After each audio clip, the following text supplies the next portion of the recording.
And it's heartwarming to hear how the young people apply the four-way test to their lives. So it's with great pleasure that I introduce to you Danielle Quesinberry, who was the winner this year, and her parents, if you'll please stand, Lisa and Robin Quesinberry.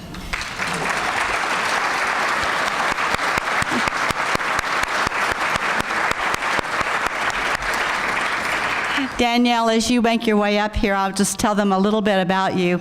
Danielle is 16 years old, and she is a sophomore at the King's Academy in Seymour, which is where our club meets. So it's just coincidental. We have candidates from all the schools in the area, but Danielle won hands down. So I'll introduce to you Danielle Quesinberry. Thank you. Thanks.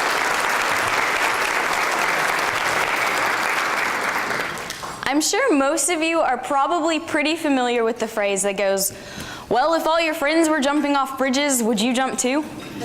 I hear this one a lot from guess who? I brought her with me, my mother. Some of my most common responses to her question have been, well, Mom, exactly how high of a bridge are we talking here? What's going to be at the bottom of the bridge? Which one of my crazy friends is jumping off said bridge? Today I want to focus on that last question. Which one of your friends would you actually follow if they were trying to persuade you to take a leap of faith off a bridge? And why would you follow that specific person versus another? If I were going to lead a group of people to do something as radical as jumping off a bridge, I would want them to follow me solely because I have earned a solid reputation for making consistently reliable decisions. Now, in order to gain that reputation, a leader must carefully critique and examine every one of his or her decisions.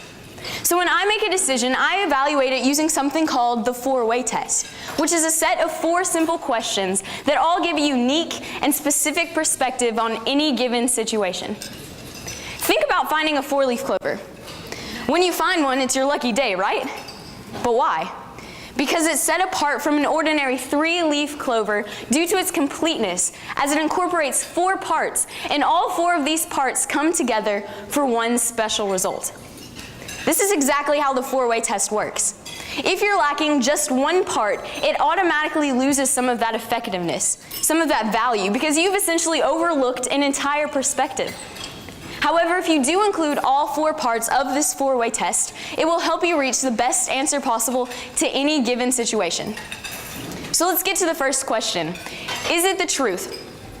Now, out of all 4 of these questions, I think that this one is probably the easiest to answer because it's simple.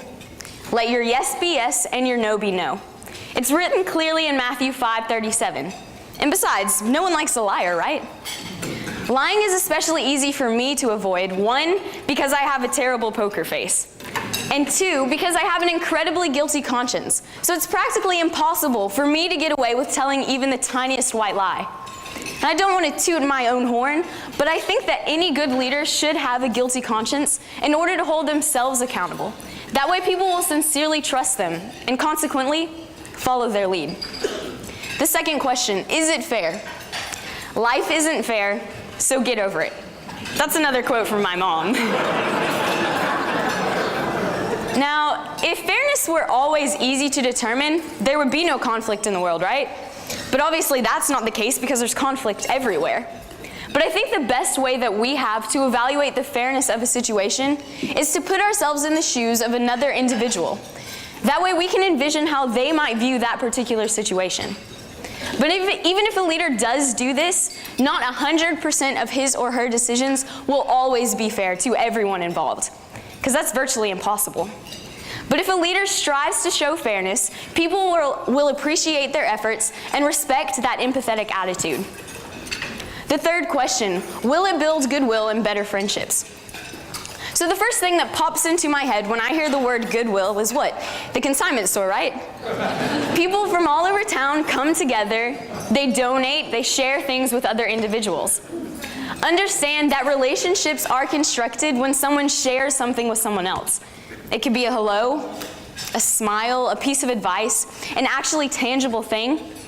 So when someone shares something like this with someone else, it can unknowingly cause a ripple effect because the person receiving feels cared for, loved, and inspired to share that feeling with someone else, and then with someone else. And the cycle continues, all because one person, whether they think they're being a leader or not, has shown goodwill. So this brings me to the fourth and final question. Is it beneficial to all concerned? Continue to think about this act of sharing with me. You have a giver and you have a receiver, right? Now, if we're honest with ourselves, we usually tend to think that the person receiving has the better end of the bargain because they're the beneficiary. However, when we serve another individual by sharing, we feel needed, we feel purposeful, and who doesn't love to feel that way? A good leader will almost always feel this way because they love to serve, and they love those personally rewarding benefits of being a giver. The benefits of being a giver are not always tangible, and a good leader will try to instill this into the minds of those who follow them. That it feels good to give, it feels good to share, it feels good to lead. I lead worship for my school at chapel every Friday. I'm captain of 2 separate volleyball teams, so I understand that people are constantly going to be watching me, judging me on my decisions and how I act upon them. That's the case for all of us. Someone is always watching you.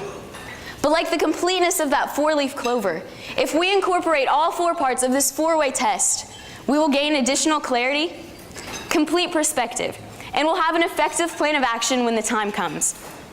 So when the time comes for me to make a decision to lead a group of people anywhere, for example, off that bridge, I want them to follow me solely because I have earned a solid reputation for making consistently reliable decisions. And I'm going to do this by filtering all of my decisions through this 4-way test. Thank you.